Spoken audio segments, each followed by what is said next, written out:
Nós iniciamos semana passada essa jornada. Será uma jornada curta, são 3 reflexões, 3 mensagens. Religião gourmet, a procura de um Deus sob medida. Semana passada a gente pensou um pouco sobre as regras de Deus e como a gente lida com um Deus que tem uma vontade, que tem uma regra e que tem limites, e que a nossa liberdade ela se constrói, ela se encontra, ela se define a partir da nossa relação com Deus, a partir do amor. É no amor e no amor de Deus que verdadeiramente a gente descobre essa liberdade, não de um Deus que a gente cria sob nossa medida, mas esse se lançar a um Deus que é um Deus sem medida. A gente se reconhece criado por Deus para amar e amados por esse Deus sem medida, e é nisso que a gente descobre a nossa verdadeira liberdade. E hoje eu queria avançar com vocês nessa reflexão sobre essa religião gourmet, pensando nesse movimento que é próprio da nossa sociedade hoje, e do que nós estamos buscando, do que nos satisfaz, e do que nós estamos querendo como sociedade, geração. Que igreja que as pessoas buscam? Que Deus que as pessoas se agradam? O que elas esperam quando entram num templo religioso?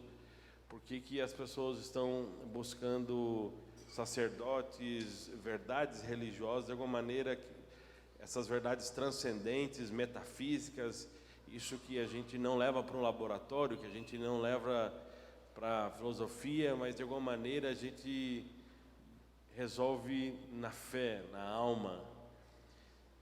Uma religião gourmet. E qual é a religião para o nosso paladar hoje, né? Que nos apetece, que nos agrada? E hoje eu queria refletir você sobre experiências. O quanto nós estamos em busca de uma religião que nos oferece experiências. O quanto nós estamos em busca de um Deus que satisfaça as experiências que nós queremos ter. O quanto nós queremos de experiência. Que tipo de experiência nós estamos buscando? Que tipo de experiência nós valorizamos? E então hoje eu quero conversar com você sobre isso. Eu não sei como você é em relação a novas experiências. Se você talvez pensando aí como o teu banco quer te enquadrar, que tipo de perfil é o seu de investidor, né? Se você é conservador, se você é moderado, se você se arrisca, né? Você se arrisca a novas experiências ou não? Você, da turma dos amiguinhos ali, você era o primeiro a se lançar quando aparecia uma oportunidade, ou você geralmente ficava no fim, né? Tipo assim, deixava todo mundo para ver o que vai dar isso aí, né? Então assim, se o negócio era bom, os primeiros aí que se lançavam nas novas experiências desfrutavam daquilo. Ou se ferrava também, né? Tipo assim, levava, né, aí a ré daquela experiência. Então, quem também ficava no camarote, quem ficava só esperando, só avaliando, também não desfrutava das experiências. Nós somos formados pelas nossas experiências. Nós somos formados você é formado pelas suas experiências. Nós não chegaríamos onde nós chegamos hoje sem as experiências que nós tivemos de vida. Nós chegamos onde nós chegamos com as experiências que nós nos lançamos, positivas e negativas. Nós chegamos onde nós chegamos, as experiências que nós não nos permitimos viver e nos arrependemos. Nós olhamos para trás e hoje, por que eu desisti daquela experiência? Por que eu não avancei? Por que eu não tive coragem? Por que eu não dei aquele passo? Nós somos construídos por essa soma, por essa equação bem complexa e difícil da soma das nossas experiências. E quando eu penso em experiência, não tem como hoje não refletir sobre o modo como a nossa sociedade vive a sua economia. Quando a gente olha para o nosso desenvolvimento como sociedade, a gente passou por aquilo que a gente chama de algumas ondas. A gente viveu uma economia agrária, depois passamos por uma revolução industrial, e isso modificou o nosso comportamento, nos modificou como sociedade. Nós vivemos uma a era da informação e do acesso a serviços, mas hoje é algo que os especialistas estão chamando essa economia baseada na experiência. Hoje a nossa geração, e aqui independente do nosso perfil de faixa etária, nós somos uma economia que está se baseando na experiência. Hoje as marcas e as empresas e os prestadores de serviços estão preocupados como nos oferecem a experiência, não apenas o produto, a qualidade do produto. Eles estão preocupados com o feedback, o nosso retorno, como tem sido a nossa experiência. Hoje, essa economia da experiência é baseado no consumidor, é baseado no indivíduo, e as marcas, as empresas, com certeza para ganhar mais, né, gente? Senão eles não estariam preocupados com a gente, né? Não estão preocupados de fazer a gente feliz. Pensando talvez um pouquinho aqui em termos de música, a gente não é mais a geração Coca-Cola. Então assim, se você conhece a música e lembrou dela, então você entregou sua idade. Tipo assim, nós não somos mais essa geração que lidou com questões sociais mais profundas e uma crítica à nossa relação econômica e com autoridade, política e tudo mais. Se a gente pudesse classificar, nós somos a geração endorfina. A gente é a geração endorfina, a gente é a geração do bem-estar, a gente é a geração dessa busca do prazer. A gente está em busca dessa experiência. Nós queremos disparar de alguma maneira como que a gente dispara esses hormônios do bem-estar e nos fazem ter experiências novas. Da mesma maneira que a endorfina não é disparada na gente apenas pela atividade física, talvez a principal forma que seja a atividade física, mas a gente, e junto com ela todas as turmas ali dos hormônios também, a dopamina e tudo mais, a adrenalina, isso tudo, você tem experiências agradáveis de bem-estar com um bom café, né? Vendo foto, né? Hoje, com a capacidade que a gente tem de monitorar nossas experiências cerebrais, o que acontece no nosso cérebro, né? Nessas experiências, a gente está descobrindo isso. Você tem uma mesma reação acontecendo no seu cérebro, que ao comer uma comida que tem uma memória afetiva e te dá prazer. Você vê uma foto e lembra de alguém que você ama, no lugar onde você está. Você tem uma boa relação sexual, um bom momento com amigos e tudo mais. A gente é geração endorfina, geração experiência. E já que café também nos dá uma boa experiência, talvez para alguns não, talvez aqui tem a turma da tônica, tem a turma, alguns brincam, é a geração Coca-Cola zero, né? Coca zero aí, e aí ficaram revoltados com a Coca porque a Coca mudou, né? Então assim, mudou a Coca, agora ela é Coca sem açúcar, né? Mas Coca zero, né? Então assim, fizeram uma abaixo-assinada aí, a revolução, né? Então assim, pararam de consumir, né? Para ver se eles se preocupavam com você, mas não se preocuparam, tá bom? Olha só, mas por exemplo, para mim um momento de prazer é café. A experiência para mim, a mesa é um momento muito prazeroso para mim, sentar à mesa, tomar um café juntos. Pode ser um chá também, né? Pode ser a turma mais fit, um bom suco verde, né? Um detox, suco de melancia com gengibre, né? Tudo faz, né? Não é assim esse momento. Mas eu quero pensar no café porque eu estava brincando aí com o Eduardo, passei perto da cidade dele, lá de Santa Rita do Passa Quatro, né? Nós fomos passar um dia na fazenda que é da família da Esther, lá em Minas, Botelho, Campestre ali, e a área da fazenda ali, uma pequena produção de café já há 3 gerações. E interessante que no primeiro dia que a gente chegou lá, a gente tomou café de um lote especial, de um talhão, né, que é uma região separada, um lote separado de café. Porque hoje eles mudaram a forma de vender o café. Antigamente recolhia todo o café de tudo quanto é canto da fazenda, juntava e vendia na média. Só que hoje as pessoas estão valorizando isso aí, estão redescobrindo, mudando a forma de produzir. Então hoje eles identificam e separam cada talhão, cada região, porque cada uma delas produz um café diferente, que tem um toque diferente, tem notas diferentes, também tem um valor diferente. No dia que nós chegamos, no dia anterior lá, alguns comerciantes ingleses estavam lá para conhecer a fazenda, para conhecer os produtores, porque nessa geração experiência há valores embutidos aqui, valores que aí não é apenas o café que você consome, mas você quer saber de onde veio esse café, quem produziu esse café, como esse café foi produzido, não apenas uma certificação técnica de qualidade em si, mas uma certificação também de valores, ou seja, quem está por trás, quem produz isso aqui, quem são as pessoas por trás. A mãe da Esther participou de um concurso da Três Corações, de mulheres da Florada, então, e um dos lotes dela participou disso e recebeu então a premiação, e estava lá um saquinho de café especial da Três Corações com esse lote de café, e a gente tomou café com esse café especial. Se a gente for pensar no café, o café passou por essas gerações. Primeiro, você tem o que eles chamam de primeira onda do café, que era voltar ao café tradicional, redescobrir o café.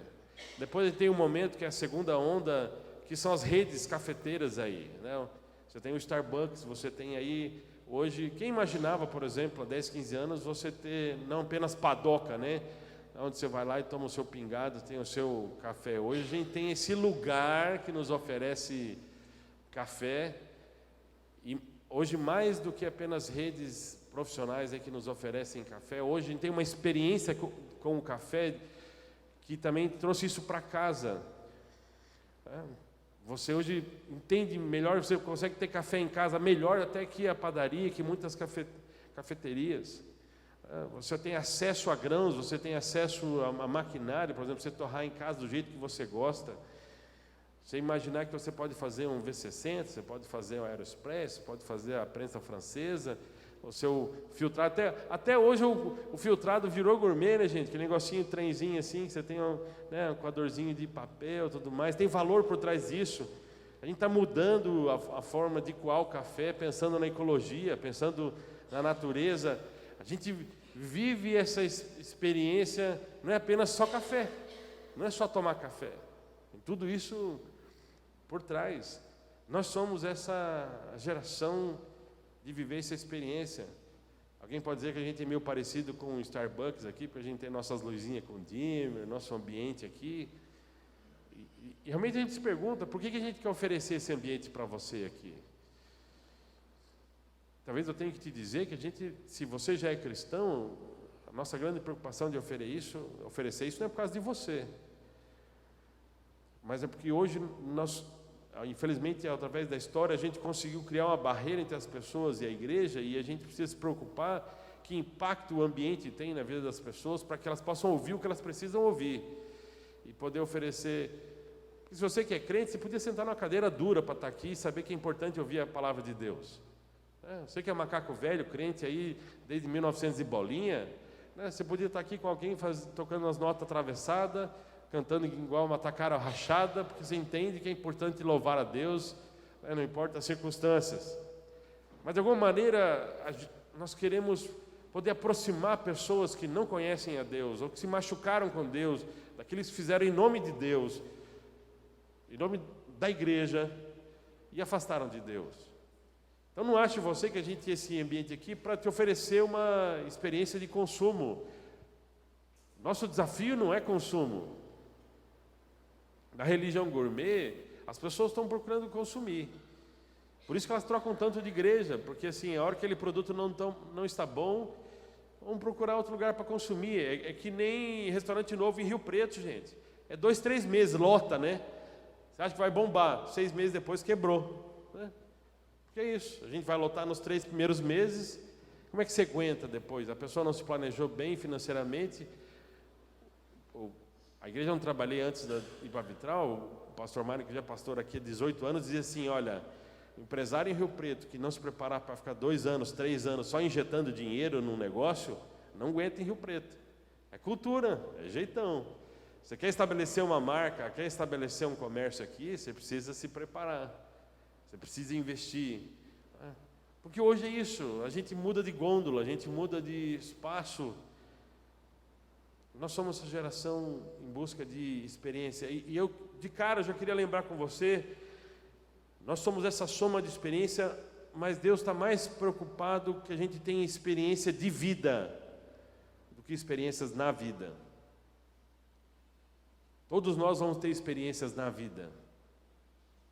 Nenhum de nós vai pôr a mão na maçaneta, vai atravessar o portão, né? Dizer assim, eu não tive experiências na vida. Todos nós tivemos experiências na vida. Agora, aonde essas experiências na vida nos levaram? Alguns de nós vão poder olhar para trás e dizer que a nossa experiência de vida nos levou à maturidade, nos levou à mudança, nos levou à transformação. A preocupação de Deus não é só ficar nos oferecendo experiências, uma cadeira de balanço, Deus ficar nos enchendo aí, né? Nos fazendo consumir mais um pouco dele. Deus quer a nossa experiência de vida, nossa transformação. Muitas experiências que nós vamos ter, nós não buscamos. Essa religião gourmet, as pessoas estão querendo alguns tipos de experiência. Agora nós vamos atravessar experiências com Deus que nós não escolhemos. E que se Deus desse uma lista para nós, assim, ó, escolha quais dessas experiências você quer. Tenho certeza que você não escolheria o desemprego, você não escolheria um divórcio, você não escolheria uma doença, você não escolheria o luto, você não escolheria crise de relacionamento, você não escolheria ter que mexer no seu caráter, se reconhecer, se olhar no espelho e reconhecer quem você é, passar por experiências de uma jornada interior. Quando Deus Ele quer nos transformar, Ele vai nos conceder experiências da vida.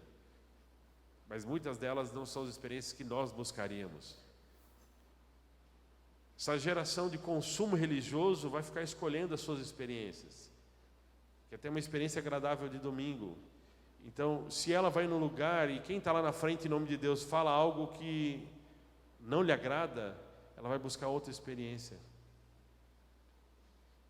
Se ela está num ambiente em que ela tem dificuldade de relacionamento, ela não consegue ser resiliente, amar, perdoar e suportar as pessoas, porque ela não quer ter uma experiência de ir em direção às pessoas, ela quer ter a experiência de receber das pessoas.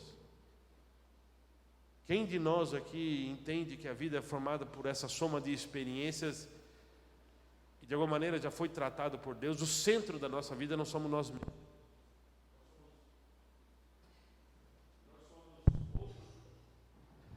Nós somos outros centrados. A cruz nos torna outros centrados.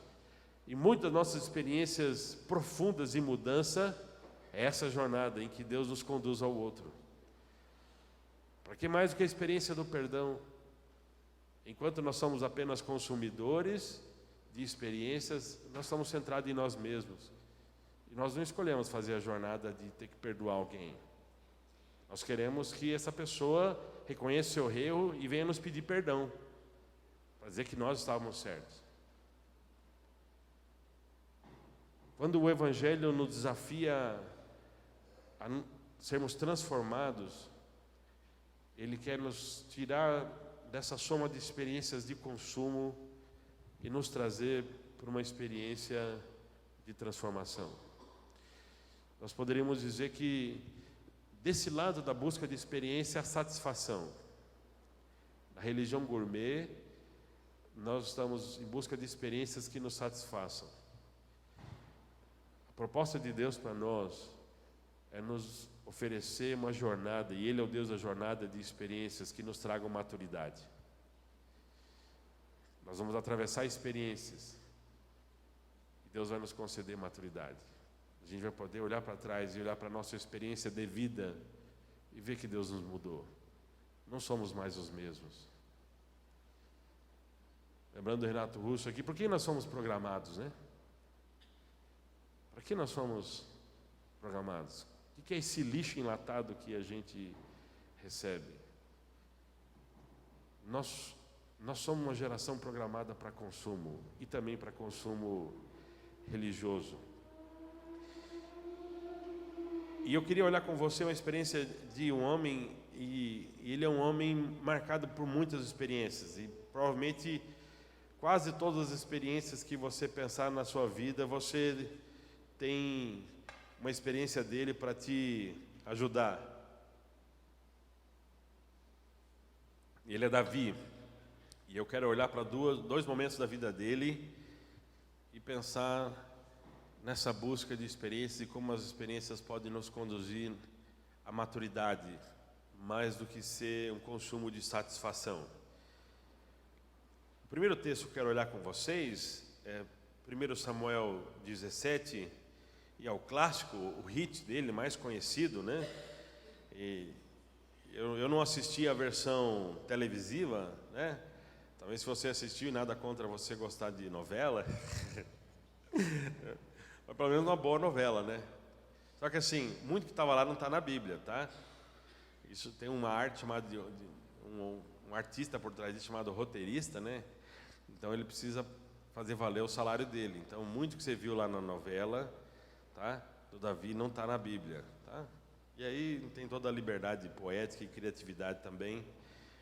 Mas esse momento é o momento de Davi e Golias, desse Deus que quer agir na vida de um momento. Se a gente for pensar para o moleque Davi aqui, ele não tem experiência de vida, ou talvez ele não tenha experiência de vida que a gente imagine para ele enfrentar o que ele tem que enfrentar. Eu não vou ler o capítulo todo aqui, mas eu quero lembrar com você, em 1 Samuel 17, ele é mandado pelo pai, que ele não tem ainda idade militar, para ir onde estão os irmãos na guerra. Há um conflito entre Israel e os filisteus, e ele vai levar comida lá para os irmãos e fazer a rede social, porque não tinha WhatsApp, não tinha Twitter, não tinha jornal, não tinha rádio. Como é que sabia das informações da guerra? Então, você faz do seu filho seu pão correio, né? Então ele vai lá, o Davi já volta, a gente já sabe como é que estão as coisas. Imagina um pai que tem muitos filhos e filhos na guerra. O Júlio nos lembrou aqui do Imagine, tipo assim, a gente não entende, a gente se emociona com a Imagine, né, com essa música, mas a gente está muito distante disso, porque nós não tivemos irmãos que morreram na guerra. Nós não tivemos tios ou pais ou irmãos que viveram uma vida psicologicamente afetada e perturbada pelos horrores da guerra. Nós não vimos as pessoas ao nosso lado, né, assim, viverem toda a sua vida destruída pela guerra. Nós não vimos o pessoal do governo militar encostando na nossa casa, nos avisando que alguém morreu a serviço do país. A gente ouve, a gente canta Imagine, assim, românticos, né? Assim, é muito da nossa experiência, né, de romantizar e tudo mais, desses horrores que foi a guerra e do que o ser humano é capaz. Ele estava em guerra. Aí esse pai aqui, angustiado, envia o filho para a guerra. E Davi chega lá. É interessante que esse moleque chega lá e ele não é nada introvertido. Então ele já vai querendo saber do que está acontecendo. Fica sabendo do boato aí que tem um grande guerreiro desafiando. Isso era muito comum em muitas guerras. Quem conhece, por exemplo, aqui a história do Aquiles, né? Então, o Aquiles ganhou muita guerra nesse sentido, tipo assim, em vez de você colocar todo mundo para se matar, um guerreiro de cada lado se enfrentam, tá? E o Golias está desafiando, ó, mandem um guerreiro de vocês para me enfrentar. Então, a gente define nisso aqui, Joaquim Pô, né? Então, vamos lá, vamos ver quem ganha isso aí, gospe aqui, né? Vamos lá. E o Davi fica sabendo disso. E interessante que o texto vai falar de recompensa, né? Hoje, muito da nossa geração, dessa experiência, dessa geração de experiência, dessa economia de experiência, está pensando na recompensa do consumo, né? Tipo assim, como que você é recompensado por essa experiência? E ele falou assim, o rei tentando motivar o pessoal, porque ninguém queria guerrear com esse Golias, que além de ser um guerreiro muito experiente, muitos anos de guerra, também era um brutamonte, né? Falou assim, olha, o rei vai isentar a família toda de impostos a vida toda e vai dar a filha dele em casamento e tudo mais. Interessante que Davi não se motiva por isso, mas falou assim, mas como assim? Esse cara vem aí, insulta Deus, fala o que ele fala de Deus, vocês estão tudo aí, vocês estão com medo? Aí isso chegou no ouvido do rei, falou, ó, tem um menino maluco aí, tem um moleque aí dizendo que pode enfrentar o Golias. O rei manda chamar Davi. Saul, na capacidade dele, vai oferecer a armadura para ele. Davi tenta colocar a armadura não serve, falou, não dá, rei, né? Não dá. Porque o rei vai ficar angustiado, como é que você, um moleque, vai enfrentar um guerreiro como ele? E aí ele vai falar da pouca experiência que ele tem de vida. Só que a pouca experiência que ele tem de vida é suficiente para motivá-lo, porque ele já mudou. E um passo de mudança de Davi, e isso vai marcar a vida toda dele, foi confiar em Deus. Porque Deus, o rei, o mesmo Deus que me livrou lá quando eu estava cuidando das ovelhas do meu pai, e que eu enfrentei o leão, que eu enfrentei o urso, é o mesmo Deus que vai me enfrentar com esse brutamonte. Um moleque de pouca experiência de vida, mas experiências suficientes para transformá-lo, para ensiná-lo a confiar em Deus. Muitos de nós vamos passar a vida tendo experiências com Deus e não aprendemos a confiar em Deus. Ele falou: Deus, o rei, não dá para usar a armadura, eu vou com aquilo que eu sou experiente. Como é que ele vai enfrentar o gigante filisteu? Com a sua funda, vai no rio, escolhe as pedrinhas, e ele é experiente em escolher pedrinha, ele não pegou qualquer pedrinha, ele vai agir naquilo que ele é experiente. E vocês conhecem a história, ou pelo menos a parte romântica da história, que ele acerta a pedrinha na cabeça do gigante, o gigante cai, só que o gigante não morreu com uma pedrinha na cabeça, né, gente? Isso a gente conta para os nossos filhos, até onde dá, né? É uma versão censurada para os nossos filhos. A gente não conta que o Davi saiu correndo, subiu em cima daquele brutamonte, pegou a espada dele, que era maior que ele, e arrancou a cabeça do Golias. Tanto que depois ele vai guardar também a espada do Golias, né? E nessa hora em que eles veem aquele menino com a cabeça do gigante na mão, todos os outros guerreiros do exército saíram em debandada e foram todos mortos também pelos israelitas. Interessante olhar para esse Davi aqui, que embora pouca experiência de vida, mas teve experiências suficientes para confiar em Deus. Foi transformado pelas poucas experiências que ele teve. Davi não foi para aquele campo de guerra querendo ter uma grande experiência. Ele não estava em busca de uma grande experiência. Quando ele saiu de casa com aquela comida para encontrar seus irmãos, com certeza, talvez, ele reclamou do pai e pensou: que furada, né? Então, assim, tem que ir lá para a guerra, não sei o quê. Ele não saiu de casa pensando assim: olha, eu estou saindo de casa e eu vou lá para a frente de guerra e vou ter uma grande experiência que vai realmente mudar a minha vida, vai mudar a história do reino, vai mudar a história de muitas pessoas, e por séculos e séculos as pessoas vão falar da minha experiência. Ele não foi em busca dessa experiência, ele enfrentou e viveu aquela experiência. Diferente da geração que fica buscando experiência para tentar movimentar a sua cadeira de balanço, a gente enfrenta a vida entendendo que Deus vai nos permitir experiências, a gente se lança a essas experiências com Deus. Agora tem um outro momento na vida do Davi, que é 2 Samuel capítulo 11, que também é outro hit da vida dele, outro momento conhecido da vida dele, que é quando ele deixa de fazer o que ele é experiente e que já é um homem velho, um guerreiro muito experiente, um grande estrategista militar, um rei que conquistou muita coisa, e o povo vai à guerra e ele não vai junto. O texto vai dizer de que ele ficou em casa, ele ficou no palácio. Ele, como general e líder do exército, ele não tinha que ficar no palácio, ele tinha que acompanhar. E aqui a gente vai perceber o que essa decisão errada vai ter consequência na vida dele. Do palácio, ele vai bater o olho na Batseba lá tomando banho, né? Vai ficar excitado, tal, manda chamar ela, transa com ela, ela engravida, aí tem todo o rolo para ele tentar enganar, então, assim, manda chamar o marido dela da guerra, aí o marido dela não quer entrar em casa, né? Então, assim, como é que eu vou entrar, passar uma noite com a minha mulher, transar com a minha mulher, e meus irmãos estão tudo na guerra lá. Aí ele fica na porta de casa, não entra, né? Então o plano da vida é errado. Tipo assim, aí vai essa bola de neve de tentativas do Davi, até que ele manda então o general pôr o Urias na frente de guerra para ele morrer. Assassina o... Então, assim, está no outro momento, outro extremo da vida. Ele já é um homem muito experiente, tem muita experiência de vida. E ele não venceu tudo que ele venceu militarmente com funda, tá, gente? Ele só derrubou o Golias com uma pedrinha. As outras muitas vitórias dele militares não foram com pedrinha. Ele aprendeu a ser soldado e usar as armas que ele podia usar. Só que interessante que até mesmo esse homem experiente e que teve muitas experiências com Deus toma uma decisão errada. E se nós formos para o Salmo 51, depois que ele é confrontado por Deus pelo profeta, Deus manda um profeta para revelar o pecado dele, esfregar na cara dele o que ele fez. A gente vê em Davi um homem que reconhece seu erro. Salmo 51:10, cria em mim, ó Deus, um coração novo. Muda a minha vida. Daquela experiência maravilhosa de ser vitorioso, a essa experiência terrível do adultério, de ser homicida.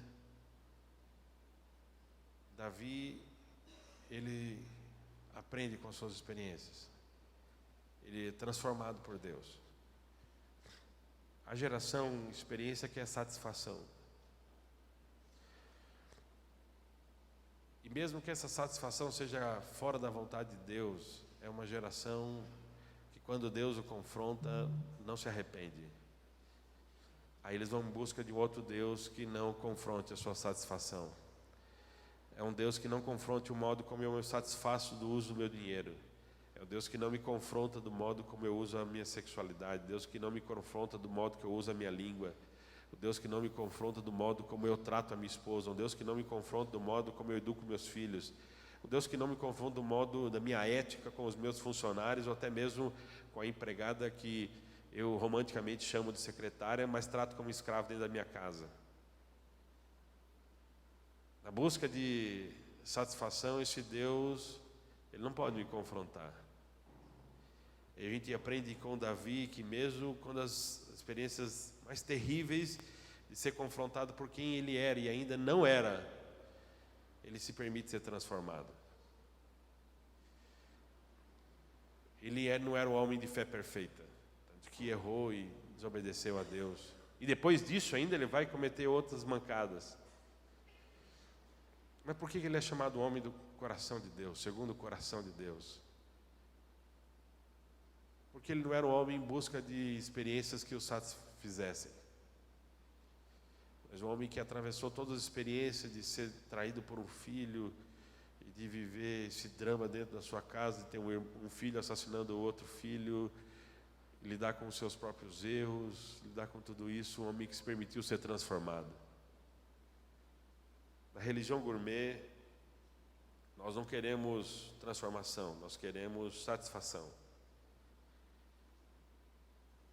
E embora hoje, romanticamente, nós queremos avaliar os valores das empresas, dos produtos, eu não quero apenas tomar um café, eu quero saber de onde esse café veio. Eu não quero apenas comprar uma roupa e saber que ela está barata, eu quero saber que modo de produção, como ela foi produzida e como ela chegou até aqui. Como é que atravessa o mundo e chega aqui tão barato, né? Para mim o que importa é ter a roupa que eu quero. Mais do que isso, Deus quer a nossa mudança. Deus espera a nossa transformação. Deus quer que a soma das nossas experiências de vida, a soma das nossas experiências da nossa vida, nos levem à maturidade. Deus deseja a nossa maturidade. A maturidade nos faz sofrer. A maturidade nos confronta. A maturidade é esse espelho que às vezes Deus põe diante de nós e Ele nos desafia a gente se olhar e se ver. Ao mesmo tempo que Ele é o Deus que enxuga as nossas lágrimas, que nos consola, que nos aceita, que nos pega no colo, é o Deus que também nos permite atravessar desertos, é o Deus que nos permite chorar mais. E ele pergunta a Deus, por que o Senhor não para de chorar? Por que isso de novo? Deus não tem prazer em nos fazer sofrer. Deus não tem prazer em nos fazer sofrer. E para nós isso é muito difícil. Porque na nossa mentalidade, se Deus não nos satisfaz, então esse Deus não serve. Hoje o convite de Deus para mim, para você, é que a nossa busca dEle, a nossa busca seja Ele, e não a busca de experiências com Ele. Que a nossa busca seja uma mudança de vida em direção à vontade dEle, e não a transformação dele para que ele venha em direção à nossa vida, é o que nós precisamos. Quanto que nós nos permitimos que Deus nos leve para a vontade dele? Quanto que nós abrimos mão de trazer esse Deus para perto de nós, para que ele nos satisfaça? E isso não é para os outros, é para mim e para você. Por que você saiu de casa hoje? O que você veio buscar aqui? Como é que nós lidamos quando até mesmo essa experiência chamada de domingo aqui não nos satisfaz? Como é que você vai responder a sua experiência de amanhã quando o casamento piorar? Quando você levar uma ré profissional? Quando você for traído mais uma vez? Quando você for injustiçado, humilhado? Quando você for desprezado, rejeitado? Quando você levar um não naquele concurso que você passou anos estudando? Quando você não alcançar seus objetivos? Quando um trabalho que você se dedicou tanto não te permitiu chegar onde esperava? Nós podemos ter experiências com Deus. Nós podemos ter experiências com Deus, experimentar a Deus, conhecer a Deus. Muito mais do que um Deus que nos satisfaça, é um Deus que a gente se aproxime, desse Deus que busca a nossa maturidade. E maturidade não é conhecimento sobre Deus, porque se conhecimento sobre Deus fosse maturidade, talvez eu nem precisasse ser pastor. Era só eu montar uma escola, era só eu montar cursos sobre Deus. Agora, o nosso desafio de mudança de vida não é apenas conhecimento sobre Deus, mas a relação do nosso coração, da nossa vontade, daquilo que nos move em direção a Deus, o lugar de Deus. Jesus falou aos seus discípulos: tome cuidado, porque onde estiver o teu tesouro, aí estará o teu coração. O convite de Deus para mim e para você a nos desafiar a deixar essa religião gourmet, essa religião da satisfação, e esse desejo de que Deus continue essa obra em nós. Muitos de vocês sabem onde já chegaram. Quem já, você olha para trás e agradece a Deus, a graça de Deus, que hoje eu não sou mais quem eu era.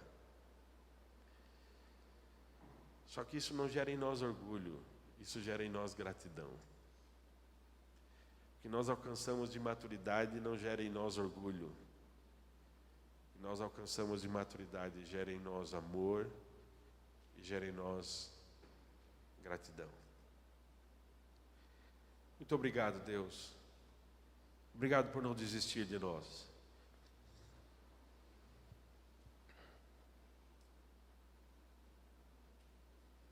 Teu desejo é a nossa transformação, é a nossa mudança. E como nós nos enganamos, querendo viver de experiências curtas, passageiras, efêmeras, e viver essa endorfina espiritual, esse êxtase, e encobrir a nossa realidade, a verdade de quem nós somos e quem deveríamos ser. Obrigado, Deus, por não desistir de nós, de nos conduzir à maturidade, de nos conduzir ao caráter de Cristo, de nos conduzir à Tua vontade, de nos transformar. Nós não entendemos esse caminho do sofrimento como transformação, da frustração, da dor. Nós não entendemos esse caminho da monotonia e de quando não tem coisas extraordinárias, maravilhosas, satisfatórias acontecendo, e de poder desfrutar a vida ao teu lado sem êxtase, sem novidade, saber que a vida vale a pena já por estarmos contigo. Ajuda-nos, Deus. Nós somos essa geração de consumo de experiências. Deus, limpa o nosso coração e a nossa mente com quando nós voltarmos para isso. Traz-nos de volta. Quando nos vermos novamente querendo ser satisfeitos por Ti, perdoa essas nossas orações de busca de experiência, perdoa as nossas decisões. Muitas vezes nós transformamos até mesmo o que nós fazemos para os outros como uma busca de experiência. Tem misericórdia de Deus, Deus. Completa a Tua obra em nós. Ajuda-nos a darmos os próximos passos para a maturidade, em direção aos outros, em direção à cruz. Completa a Tua obra em nós. Essa é a nossa oração em nome daquele que morreu não para nos dar experiências, daquele que morreu para nos transformar e nos dar uma nova vida, nos dar um novo ser. Nós oramos em nome de Jesus. Amém.